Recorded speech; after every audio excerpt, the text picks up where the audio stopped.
समानार्थक नहीं है।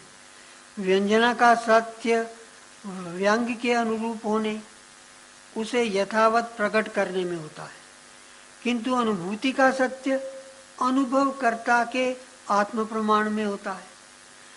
तब कला के सत्य का क्या अर्थ है? टॉल्स्टॉय और नीत्शे उसे जीवन के सत्य को ढकने वाला कहते हैं, किंतु जीवन का सत्य क्या है? मैं इधर टॉल्स्टॉय की हेनरी ट्रोयट द्वारा लिखी जीवनी पढ़ रहा था।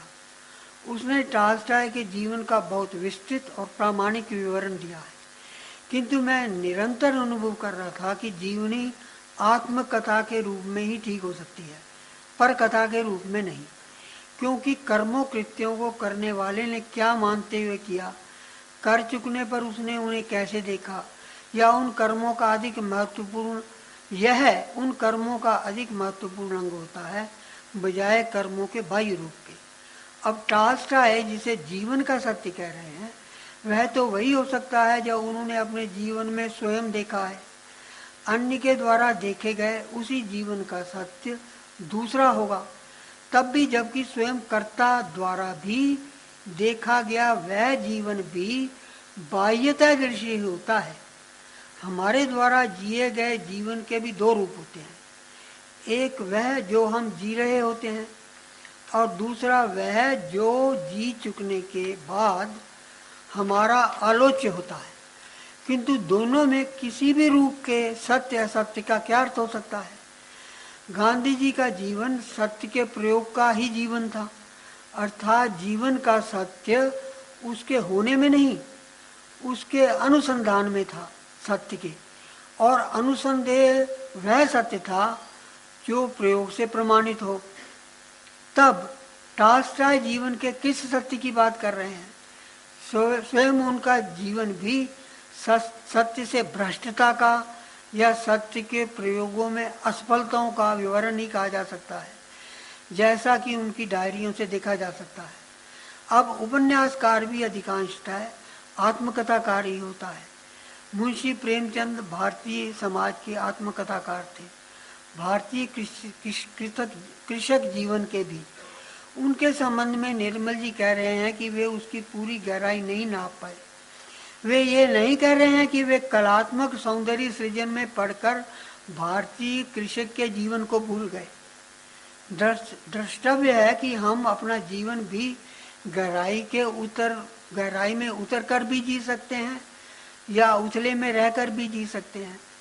कबीर ने कहा ही है, मैं बपुरा बूढ़न डरा रहा किनारे बैठ। रमेश चंद्र शाह ने कुछ उपन्यास आत्मकथात्मक ही लिखे हैं, जिनमें उन्होंने अपनी आत्मकथा की सच्चाई पाने के लिए कुछ ऐसे संबंधियों और घटनाओं का आविष्कार भी किया है जो पूर्णतः काल्पनिक है, किंतु उनके अनुसार वे उनकी आत्मकथा के अधूरेपन को पूरा करने के लिए आवश्यक थे। यह एकदम ठीक है, क्योंकि मनुष्य जैसा घटित होता है वैसे में उसके जीवन का सत्य पूरा नहीं हो जाता, बल्कि बहुत कुछ होता है जो घटित होने से रह गया होता है, किंतु उसके बिना उसकी आत्मकथा अधूरी रह गई होती है। किंतु तब भी रमेश जी द्वारा लिखित इन आत्मकथाओं की मैंने वही कहकर आलोचना की जो निर्मल जी ने प्रेमचंद द्वारा लिखी गई भारतीय किसान की आत्मकथा की है, कि वे उस जीवन की गहरी तहों तक नहीं उतर पाए। यहाँ महात्मा गांधी की आत्मकथा का पुनरुल्लेख करना चाहूँगा। वे उसमें अपने जीवन की उन घटनाओं का उल्लेख भी कर रहे हैं जो उनके अनुसार उनके जीवन का झूठ है, किंतु वैसा सत्य है जिसे टॉल्स्टॉय जीवन का जटिल सत्य कह रहे हैं। जीवन को जीने वाला कोई भी आत्म प्रबुद्ध व्यक्ति अपने जीवन को असत्यों का पुलिंदा ही पाता है। अब ये सब सत्य प्रेमचंद के द्वारा पर्याप्त गहराई में नहीं देखा गया भारतीय कृषक जीवन का सत्य, महात्मा गांधी द्वारा अपने जीवन का साध्य सत्य, टॉल्स्टॉय के जीवन का यथातथ सत्य, ये कोई अचल प्रतिष्ठ सत्य नहीं होते जिन्हें हाथ बढ़ाकर हम छू सकते हैं और छूकर प्रमाणित कर सकते हैं। वेदांतियों को सांप दिखाई देने वाली रस्सी के समान ये सत्य ऐसे होते हैं जिनमें चेतना उन्मीलित होती है और उसे उतना ही देख पाती है जितना उसमें डूबने का उसमें साहस होता है और जितनी उसकी आंखों की क्षमता होती है। यहाँ पुनः स्मरण दिलाना उचित होगा कि कलाकार चेतना की विषयिता के पक्ष का विमर्शक होता है। यह विमर्श भी उसके आत्मचेतन होने से ही संभव होता है, जिस चेतना का सहज रूप अपनी विषयिता के विषयकरण में घटित होता है। और इस प्रकार जो कला दृष्टि के विपरीत भाव होता है, अस्मिता बोध, अपने को अपना इतर होकर देखना। आत्मकथाकार भी यही करता है, वह अपना इतर होकर अपनी कथा का वाचन करता है। किंतु उपन्यासकार को अन्य के अंतर की कथा उसके अंतर में बैठकर वैसी ही कहनी होती है जैसे कोई मूर्छा में अपनी कथा कहता है। गीत में कवि अपनी विषयिता का ही गायन करता है, किंतु मूर्छा में बोलने और कला रचना में यह अंतर होता है कि कलाकार सतर्क विमर्शक भी होता है, विषयिता का विमर्शक। उसका सत्य किसी विषयिता में वस्तुतः घटित होने और इस घटना के विमर्श की सम्यकता में होता है। हम स्वयं अपने अंतर में भी कभी अपने अंतर की पूर्ण वास्तवता में घटित नहीं हो पाते, न उसकी वास्तवता में उसको समझ पाते हैं और न समझे गए को सम्यकतया निरूपित कर पाते हैं। ऐसी अपूर्णता या वंचना केवल आत्मचेतन चेतना में ही होती है, जो चेतना अपने को देखने के कारण ही अपने से इतर हो जाती है। किंतु तब विषयिता में तो ऐसा नहीं होना चाहिए, जिसमें अपने से अपना अभेद रहता है। यह अभेद अपनी विषयिता से ही नहीं, अन्य की विषयिता से भी रहता है। किंतु जैसा कि हम देखते हैं, कला में विषयिता ही अवगाहनीय होने पर भी उसके लिए अनवगाह्य रहती है। ऐसा चेतना की प्रत्ययात्मकता के कारण होता है।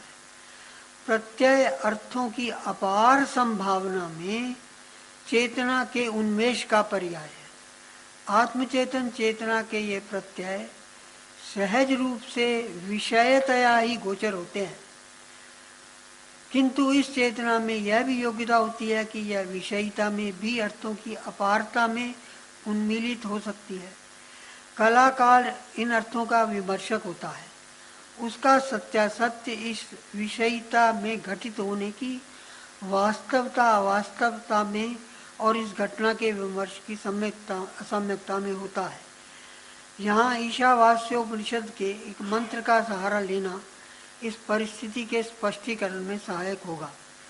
यद्यपि उस मंत्र का संदर्भ इससे भिन्न है। मंत्र है कविर मनीषी परिभ्यू स्वयंभू याथा तथ्यतोर्थान व्यदधात शाश्वती भय समाभ्य।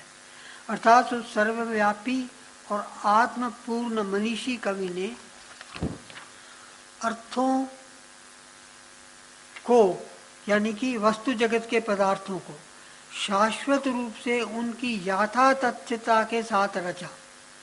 अब यदि वह कवि परिभू स्वयंभू नहीं होता तो वह अर्थों की अयथातथ रचना भी कर सकता था, जैसा कि हम स्वप्न में करते ही हैं।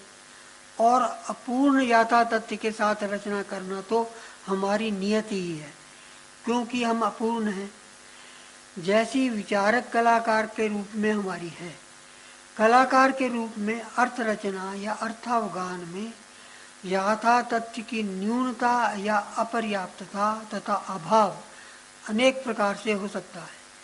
पीछे हमने निर्मल जी की प्रेमचंद तथा राम कुमार पर टिप्पणियां उद्धृत की थी, जिसमें यथा तथ्य की पर्याप्तता बताई गई है। दूसरे प्रकार की अपर्याप्तता का रूप हमने आत्मकथा लेखन में दिखाने का प्रयत्न किया। तीसरे प्रकार के उदाहरण मीरा और कबीर की तथा महादेवी की प्रेम कविताएं हो सकती हैं। प्रथम दो की प्रेम कविताएं जबकि अपनी भावना में घटित होने में सत्य और उस घटना के विमर्श की सम्यकता में पर्याप्तता के उदाहरण प्रस्तुत करती हैं। महादेव जी की कुछ कविताओं में, जैसे निम्न दो में, इसका अभाव देखा जा सकता है। मैं नीर भरी दुख की बदली, स्पंदन में चिर निस्पंद बसा, क्रंदन में आहत विश्व हसा, नयनों में दीपक से जलते, पैरों में निर्झरनी मछली। यहाँ वो निर्झरनी से बदली से उसकी जो है उपमाओं में चली गई। अथवा विरह का जलजात जीवन, विरह का जलजात। वास्तव में इन दूसरे प्रकार के उदाहरण अधिकांश कविताएं प्रस्तुत करती हैं और इसी प्रकार बहुत सी कहानियां और उपन्यास भी करते हैं। यहाँ द्रष्टव्य है कि कलाकार द्वारा विषयीतया घटित होने और उस घटना के विमर्श में अपनी विषयिता और उस और अन्य की विषयिता में भेद की कोई बात नहीं होती। कहा जा सकता है कि कवि कथाकार सदैव आत्मकथाकार ही होता है, इस अंतर के साथ कि वह अपनी कथा में विमर्शकतया घटित होता है, निरीक्षक नहीं होता। कालिदास अजविलाप में भवभूति राम